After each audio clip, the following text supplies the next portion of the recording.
Bismillahirrahmanirrahim. Assalamualaikum warahmatullahi wabarakatuh semua. Okey, hari ni cikgu sambung lagi tajuk di bawah subtopik 1.5 yang bertajuk nombor nisbah. Okey. Baiklah. Hari ini standard pembelajaran kamu yang pertama adalah kamu boleh mengenal dan memerihalkan nombor nisbah. Yang kedua, kamu boleh membuat pengiraan yang melibatkan gabungan operasi asas aritmetik bagi nombor nisbah mengikut tertib operasi. Yang ketiga, kamu boleh menyelesaikan masalah yang melibatkan nombor nisbah. Okey. Okey, SP standard pembelajaran 1, SP1. Apakah nombor nisbah? Nombor nisbah ni kita boleh tulis dalam bentuk pecahan, iaitu bentuk umumnya adalah P per Q. Dengan keadaan P dan Q ialah integer. Integer ya, tetapi Q ni tidak boleh sama dengan sifar. Okey. Kalaulah sesuatu nombor itu kita boleh tulis dalam bentuk pecahan, maka itu adalah nombor nisbah. Okey. Kita tengok contoh nombor 15. Tentukan sama ada 1/4/5, 3/4, negatif 9 dan 3/5 ialah nombor nisbah ataupun bukan. Jadi macam mana kita mau tentukan adalah, kan syaratnya dia kena dalam bentuk pecahan. Jadi kita cuba tukar dia dalam bentuk pecahan P per Q. Bolehkah kita buat? Kalau boleh, maka itu adalah nombor nisbah. Okey, 1/4/5 sama dengan 9/5. Kamu boleh tekan kalkulator. Ataupun caranya adalah 1 darab 5 sama dengan 5 tambah dengan 4 sama dengan 9. So kita akan dapat 9 akan duduk di atas per 5 itu akan duduk di bawah. Ataupun ini cikgu tulis guna komputer jadi dia tidak dapat macam duduk macam ni. So sebenarnya dapat 1 darab 5 tambah 4, 9. 9 tu akan di atas, penyebutnya akan kekal. So, terbukti boleh. 9/5. Okey. Seterusnya 3/4. 3/4. 3/4 perlu kita tukar lagi dalam bentuk P per Q. Dia memang dalam bentuk P per Q sudah. So, yes, dia boleh ditulis dalam bentuk pecahan. Okey, negatif 9. Negatif 9 kita boleh tulis sebagai negatif 9/1. Okey anak-anak, kamu mau tahu apa-apa nombor yang berdiri sendiri sebenarnya dia adalah per 1. Apa-apa nombor ya? Apa-apa nombor berdiri sendiri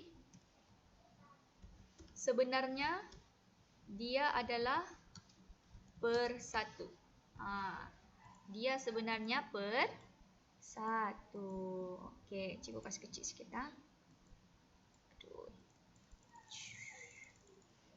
jadi sekarang ni kalau kamu nampak je nombor itu berdiri sendiri, maksudnya dia sebenarnya ada satu yang menyokongnya di bawah. Dia boleh berdiri sendiri. Okey, tapi kalau orang maths dia tidak akan tulis per 1 ni sebab dia bila kau per 1 dia akan dapat dirinya sendiri balik. Okey. Kemudian 3.5. Okey, 3.5 kita boleh tulis sebagai 3 ni dia punya nombor bulatnya 3. So, 0.5 ini sebenarnya bersamaan dengan 5/10. Okey, 0.5 ni sama dengan 0.5 macam ni. 3 tambah dengan 0.5. So, 3 ni akan jadi 3. Okey, 3 ni akan jadi 3. 0.5 itu akan jadi 0.5 itu dia akan jadi 5/10. 5/10. So 3 5/10 dia jadi macam tu ya.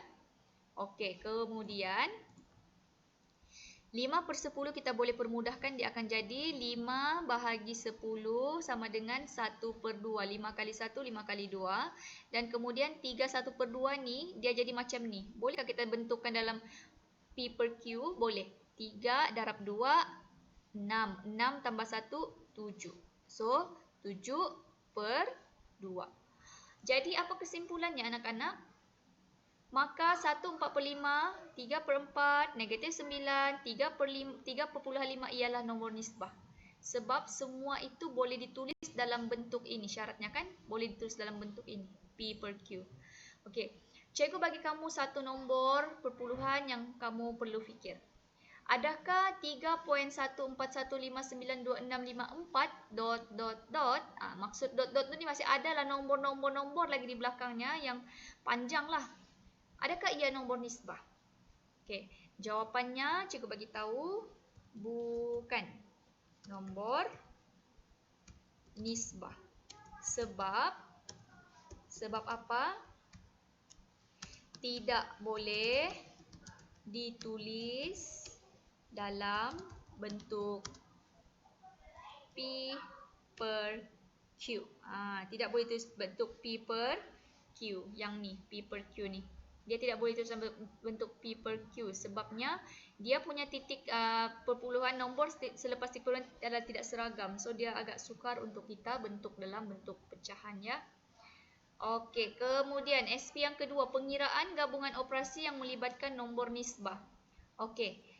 Kita ada dua soalan, kita tengok di sini. Ini adalah gabungan operasi. Kalau ada gabungan operasi, maksudnya dia ada tambah, dia ada tolak, bahagi, darab lah dan ada bracket. Okey, dan ada kurungan. Kemudian melibatkan nombor nisbah, maksudnya nombor nisbah ni dia ada pecahan, dia ada perpuluhan. Okey. Jadi, kita tengok di sini apa yang kita akan buat dulu. Kita tengok A ni, negatif 0.4 tambah 1/2 darab negatif 1/8. Okey, kita akan selesaikan, ikut tertibkan. Dia cakap selesaikan kurungan. Ada kurungan dalam ni? Ada ni cikgu ni kurungan negatif 1/8. Bukan, ini bukan kurungan yang dimaksudkan oleh tertib operasi ni. Kurungan ini merujuk kepada nombor ni adalah integer negatif. Okey, kalau mau tahu dia itu kurungan yang ini yang dimaksudkan ni, kena ada operasi di dalamnya. Okey, operasi versus tanda ya. Operasi versus tanda integer. Adalah dua benda yang berbeza. Ingat ni ya anak-anak. Okey. Operasi versus tanda integer adalah berbeza. Ini tanda negatif, kalau tolak tu bentuknya lainnya. Jadi sekarang apa yang kita akan buat? Okey, negatif 0.4 tambah 1/2 darab negatif 1/8, kita akan tukarkan perpuluhan kepada pecahan dahulu. Kita tukarkan. Negatif 0.4 ni sama dengan 4 negatif 4/10. Bila kita sudah tukarkan dia, barulah kita selesaikan operasi darab ini dulu. So, kita selesaikan 3/2 darab negatif 1/8. Okey. 3 darab 1, 3. 2 darab 8, 16. So, dapatlah kamu. Okey. Dia darab integer negatif kan. So, dia dalam kurungan negatif 3/16. So, negatif 4/10 ni turun. Tambah ni turun. Dapat yang ini hasil darab tadi. Kemudian, negatif 32/80 tolak 15/80. Macam mana dapat? Kita samakan dia punya penyebut, sebabnya ini sudah melibatkan operasi tambah. Okey, disebabkan tambah berjumpa dengan integer negatif, dia jadi tolak. So, sama juga kita akan selesaikan dengan cara samakan penyebut. Okey. Ini 10 kali 8, 4 kali 8. Okey, dapat 32, ini dapat 80. Yang ini 3 kali 5, 15, 16 kali 5 dapat 80. Atas mesti darab atas, bawah pun darab atas, bawah. Yang ini cikgu letakkan darab dengan 4 kali 2, 4.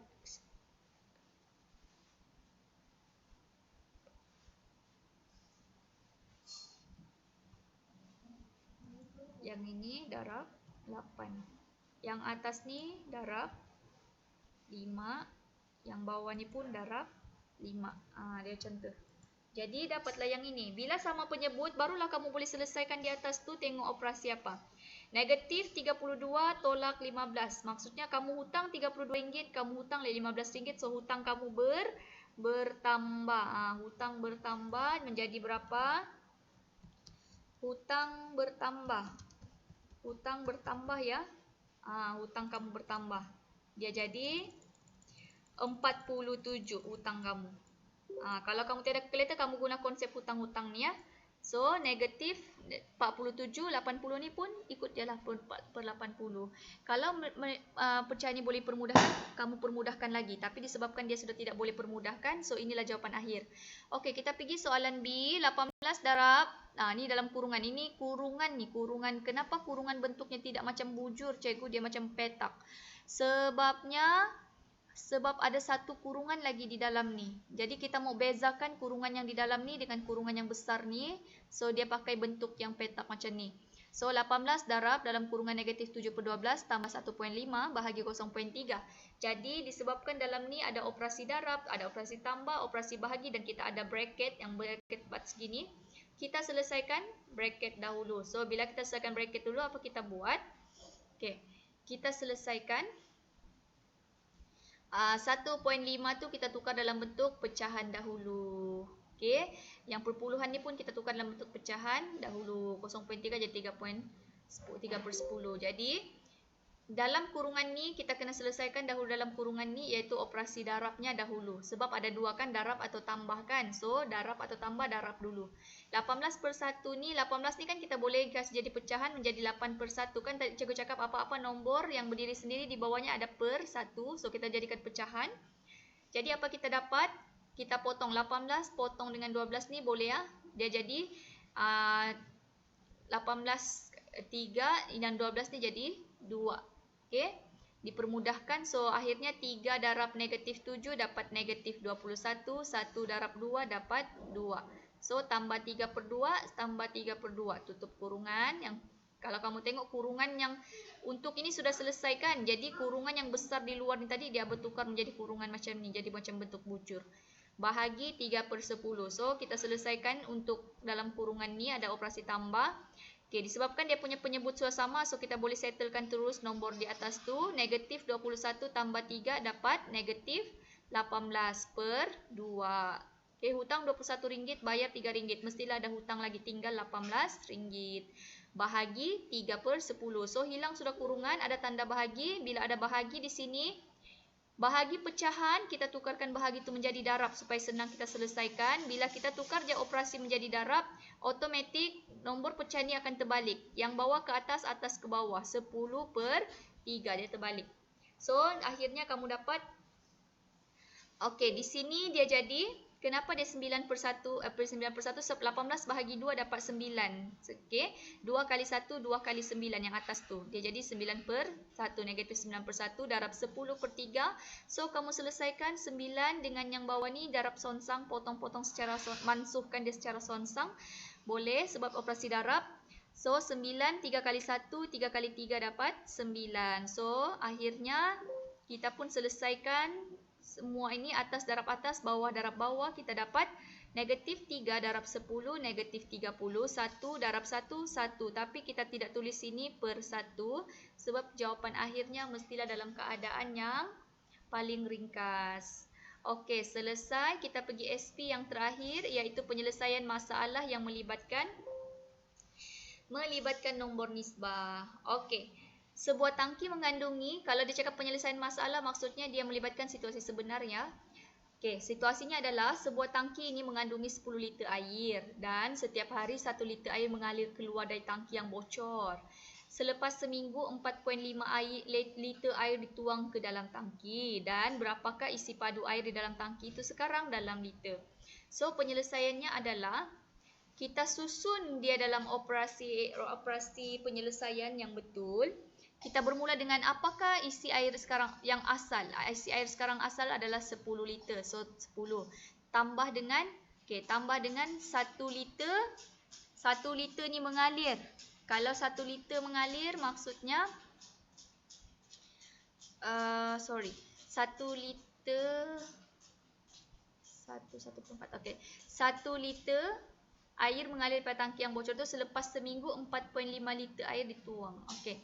1 liter, cikgu rasa cikgu dia punya nombor ni terhilang. Sepatutnya di sini ada 1/4. 1/4. Macam tu. Alamak, nak nampak pula ni pakai huruf apa ni. Coba. Cik highlight kuning. Dah nampak. Alamak. Okeylah, yang ini sebenarnya 1/4 ya. Yang di sini ni 1/4. So, ini bukan 11/4. 1/4. Okey. 1 cikgu tambah per. Oh, tak boleh juga. Tak boleh edit. Okey, 1/4 ya. Jadi, darab dengan 7. Sebab dah bercakap dalam seminggu ada 7 hari. Tambahlah dengan berapakah jumlah air yang ditambah selepas seminggu tu, iaitu 45. Dia tambah. Maksudnya tambahlah positif 45. Jadi dalam kurungan ni kita selesaikan dahulu. Negatif 1/4 sama dengan negatif 1.25 darab dengan 7 tambah 45. Kita tukar dalam bentuk perpuluhan. Kemudian 10 tambah dengan negatif 125 darab 7 dapat negatif 8.75. Tutup kurungan tambah 4.5. Jadi kita selesaikan dulu ni. 10 tambah berjumpa dengan integer negatif, dia jadi tolak ya. Jadi 10 tolak 8.75, dia dapat 1.25. Kemudian baru tambah 4.5 ni, iaitu tambahan air yang terakhir. Kemudian barulah kita tahu bahawa dalam tangki itu ada 5.75 liter air. Okey. Kita pergi soalan kedua yang terakhir yang berkaitan dengan suhu, di mana suhu suatu larutan kimia dalam peti sejuk ialah negatif 3.8 darjah Celsius. Kalau negatif ni maksudnya sejuk lah. Setelah larutan itu dikeluarkan dari peti sejuk, suhunya meningkat sebanyak, yang ni pecahannya pun hilang, sorry ya, ini 1/5. Okey, 1/5 darjah Celsius dalam masa seminit. Selepas 15 minit, larutan itu dipanaskan dan suhunya meningkat sebanyak 16 darjah Celsius. Tentukan suhu air larutan itu. Jadi, kita pun selesaikan. Mau tahu suhu akhir, kita pakai operasi penambahannya semuanya. Tapi, kita susun dalam bentuk operasinya, kita kena bermula dengan keadaan suhu asalnya.